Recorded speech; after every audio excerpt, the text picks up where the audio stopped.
rise and shine. It's my time, so far with Neha on the climb.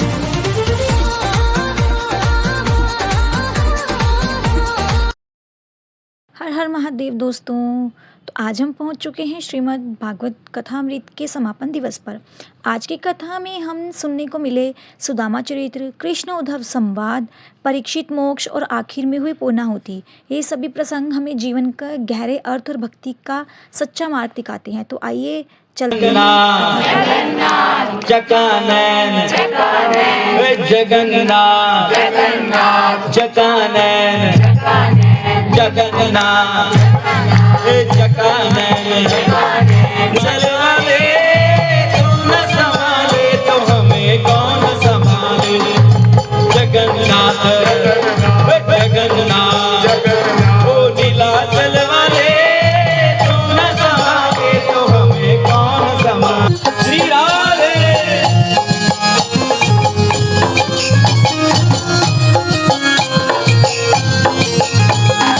तुम्हें छोड़ता हूँ अब मैं किसके दुआरे। तुम्हें छोड़ता हूँ अब मैं किसके दुआरे। तू न संभाले तो हमें कौन संभाले। जगन्नाथ जगन्नाथ ओ जगन्नाथ जगन्नाथ ओ जगन्नाथ ओ जगन्नाथ नीलाचल वाले तू न संभाले तो हमें कौन संभाले। जगन्नाथ स्वामी मेरे नैनों के तारे, हाँ मेरे सब काज स्वामी आप संभाले। हमें कौन संभाले, तू न संभाले तो हमें कौन संभाले। अरे तू न संभाले तो हमें कौन संभाले। ओ जगन्नाथ ओ जगन्नाथ हाँ जगन्नाथ। और इसके बाद जब गुरुजी ने सुदामा और कृष्ण जी की मित्रता का वर्णन किया तो हर भक्त का दिल भावुक हो गया। सच्ची दोस्ती ना धन देखती है ना समय, पर प्रेम और विश्वास पर टिकी है। सुदामा और कृष्ण जी की मित्रता हमें निष्पक्षता प्रेम के पाठ पढ़ाती है। ये प्रसंग दिल को एक अलग ही शांति और सुकून देता है। बचपन के सखा की याद दिला दी। सुन, जब हम आश्रम में हुआ करते थे ना, और मैं बैठ करके एक किनारे बहुत प्रयास कर रहा था, निकालने का नहीं निकला, किसी प्रकार से मैं रो रहा था। तभी वहां रथ में बैठकर जब कृष्ण आया तो मुझे देख करके उसने रथ रोका और नीचे उतर करके उसने प्रयास किया कांटा निकालने का, पर नहीं निकला।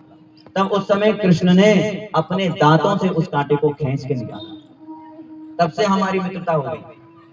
और गुरुजी अगर कोई पाठ सिखाते थे, मैं अगर गलती करता था तो कृष्ण भी जानबूझकर गलती कर देता। तो फिर गुरुजी हम दोनों को एक साथ सजा देते और हम वन में लकड़ियां बीनने जाते।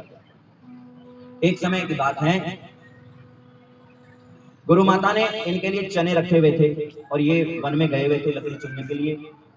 जब वापस आए तब तक एक ऋषि भिक्षा मांगने आए। उन्होंने कहा भिक्षाम दे ही। तो वो जो चने थे, माता ने कहा कि अभी कुछ नहीं है महात्मा, आप शाम को आइए। तब उन्होंने दिव्य दृष्टि से देख लिया कि चने पड़े हैं, फिर ये कह रही है कि कुछ नहीं है, मना क्यों करती है। उन्होंने कहा कि जाओ हम श्राप देते हैं इन चनों को, जो कोई खाएगा वो दरिद्र हो जाएगा। और ये बात सुदामा जी ने सुन ली। अब मैया ने वो चने दे दिए श्री कृष्ण और सुदामा जी के लिए कि जाओ तुम मन से लकड़ी जब लेकर के लौटोगे, संध्या में तुम्हें भूख लगे तो खा लेना। परंतु सुदामा जी को बात पता है। अब सुदामा जी सोचने लगे कि अगर इन चनों को फेंकता हूं तो कोई जीव जंतु खाएगा तो उसके जीवन में कष्ट आएगा, पानी में डालता हूं तो जो जल के जीव है उनके जीवन में कष्ट आएगा। अब वो इसी उधेड़बुन में थे। मार्ग में भयंकर वर्षा होने लगी। श्री कृष्ण और सुदामा जी पेड़ पर चढ़कर बैठ गए। सुदामा जी ऊपर बैठे थे, कन्हैया नीचे। ठंड लगने लगी। कन्हैया ने कहा कि सुदामा सखा, हमारी गुरु माता ने कुछ दिया है, कलेगा तो दे दे मुझे भी। तो सुदामा जी ने कहा नहीं, कुछ नहीं दिया। अरे झूठ बोलता है, तू क्या खा रहा है, फिर तेरे दांत बचते हैं। सुदामा जी ने कहा नहीं मित्र, मेरे दांत तो ठंड से बज रहे। इस प्रकार सुदामा जी ने टाल दिया, क्योंकि सुदामा जी जानते हैं अगर इन चनों को कृष्ण ने खा लिया तो उसके जीवन में दुख आएगा। इसलिए सुदामा जी अकेले ही उन चनों को खा लिया। उन्होंने सोचा कि किसी और पे कष्ट क्यों आए, मैं सारा कष्ट स्वयं ले लूं। अहरनिश भगवान का भजन करते हैं। सुशीला जी के कहने पर सुदामा जी आज मान गए कि ठीक है मैं अपने मित्र से मिलने जाऊंगा, परंतु मैं उसको क्या भेंट दूंगा। सुशीला जी ने कहा रुको, उसकी चिंता आप मुझ पे छोड़ दो। एक फटा हुआ वस्त्र लिया और 4 घरों से चावल मांग कर लाई। 4 मुट्ठी चावल उसमें रखे और पोटली बना करके श्री सुदामा जी को दिया कि ये ले जाकर के अपने मित्र को दे देना। अच्छा 4 घर से क्यों लेके आए? चारों देखिए हर घर में चावल अलग प्रकार का आता है, छोटा बड़ा आकार उसका अलग होता है। तो सुशीला जी बड़ी ही बुद्धिमानी से उन्होंने ये काम किया, क्योंकि श्री कृष्ण जब इन चावलों को देखेंगे तो समझ जाएंगे कि सुदामा के घर के नहीं है, चार अलग अलग जगह के हैं, मतलब मेरे मित्र के जीवन में बड़ा कष्ट है। तो सुशीला जी ने चावल दिए, चीज ले जाइए आपको मिलेंगे। आए हैं द्वार पे, द्वारपालों से विनती की कि मैं अपने मित्र कृष्ण से मिलने आया हूँ, उसको बुला दो। वही मुस्कुराए। सुदामा जी की दशा तो देखो, सोचने लगे कि हमारी द्वारिका में तो ऐसा कोई है नहीं, द्वारिका में तो सब संपन्न है। तो उन्होंने कहा कि महात्मन आप उनका पूरा परिचय देंगे?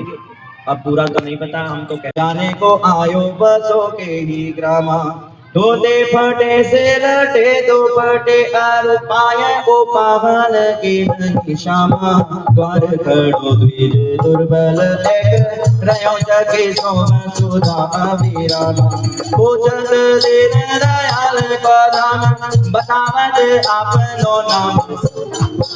इतना बोल के चुप हो गया, क्योंकि वो जैसे जैसे वर्णन कर रहा था ना, भगवान की आतुरता बढ़ती जा रही थी। भगवान ने कहा चुप क्यों हो गया, बताओ आगे बताओ। भगवान एक बहुत तेजस्वी ब्राह्मण है, न सिर पे कोई वस्त्र है, न पैरों में पादुका है, और वह आपकी द्वारिका नगरी को देख करके बड़े प्रफुल्लित और प्रसन्न। लेकिन सुदामा जी इसे भक्त है भगवान के कि भगवान की कितनी संपदा को देख करके हृदय आनंदित हो रहा है।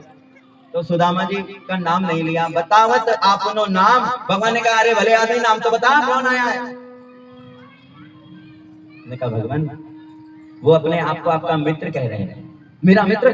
बोले हाँ। नाम क्या बताया? सुदामा। हाँ सुदामा सुदामा सुदामा सुदामा। नाम सुनते ही भगवान दौड़ पड़े। आज भगवान ने भी मुकुट धारण नहीं किया, पीतांबर धारण नहीं किया, पादुका नहीं पहनी। क्यों? क्योंकि मेरे मित्र के मस्तक पर कोई वस्त्र नहीं है, उसके कंधे पर भी कोई पीतांबर नहीं है। वो नंगे पैर मुझसे मिलने आया तो मैं भी नंगे पैर अपने मित्र से मिलूंगा। और दौड़ते हुए भगवान पुकारे। आज नगर महल के सारे दास दासी सोच रहे हैं कि भाई ऐसा कौन विशिष्ट अतिथि आया कि स्वयं द्वारकाधीश जिसका स्वागत करने के लिए दौड़ रहे हैं। हमने इससे पहले भी बड़े बड़े राजे महाराजे आते हुए देखे, परंतु कभी द्वारकाधीश को इस प्रकार से विवल होकर के दौड़ते हुए नहीं देखा। और महाराज रानियां भी पीछे पीछे दौड़ पड़ी, छत्र भी भगवान छोड़कर आए। इधर सुदामा जी सोच रहे हैं पता नहीं मेरा सखा मुझसे मिलने आएगा नहीं आएगा। इतनी देर हो गई, जैसे कानों में आवाज सुनाई दी कि सुदामा सुदामा। सुदामा जी खड़े हुए, हाँ हाँ अरे कन्हैया मैं भाई मैं इधर हूँ मित्र। तो दौड़ करके सुदामा जी को हृदय से लगा लिया भगवान। आए यहाँ नहीं तुम दिशा कोए, देख सुदामा के दिन दशा, देख सुदामा के दिन दशा, करुणा करके करुणा निधि रोए, पानी पर को हाथ छुयो नहीं, नैनन के जल पग धोए। भगवान ने जो जल आया था उससे हाथ भी नहीं लगाया और अपने नेत्रों है। उनसे निवेदन रहेगा कि अगर आपको कथा अच्छी लगी है और आप उन्हें आना चाहते हैं, सुनना चाहते हैं कथा, तो गौड़ ब्राह्मण धर्मशाला में 3 जून से 9 जून 2026 लगभग 3 महीने बाद ये कथा आयोजित की जाएगी। और इसी के साथ कथा संपन्न हुई। सभी आयोजकों ने मिलकर गुरुजी को भेंट देकर सम्मानित किया और फिर भजन की मधुर धुन पर सभी भक्त नाचते गाते नजर आए।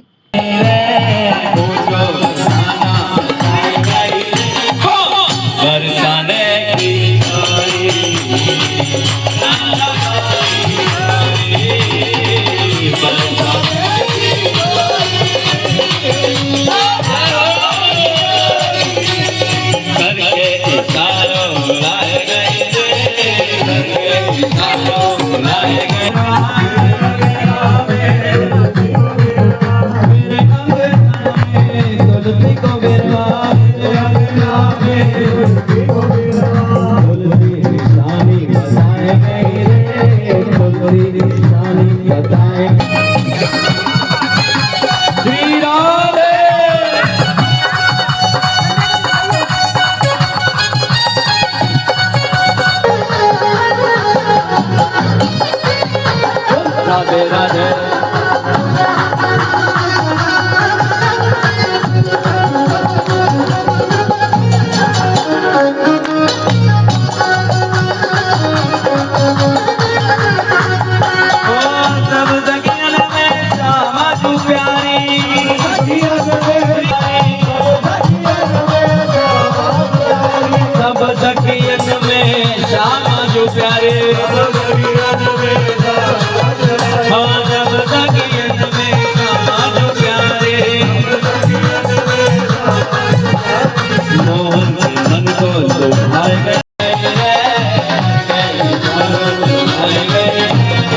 बरसाने की गोरी, राधा गोरी गोरी।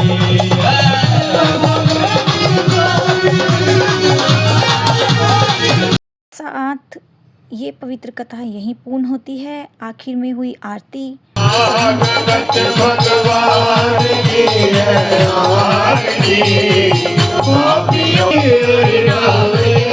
जग के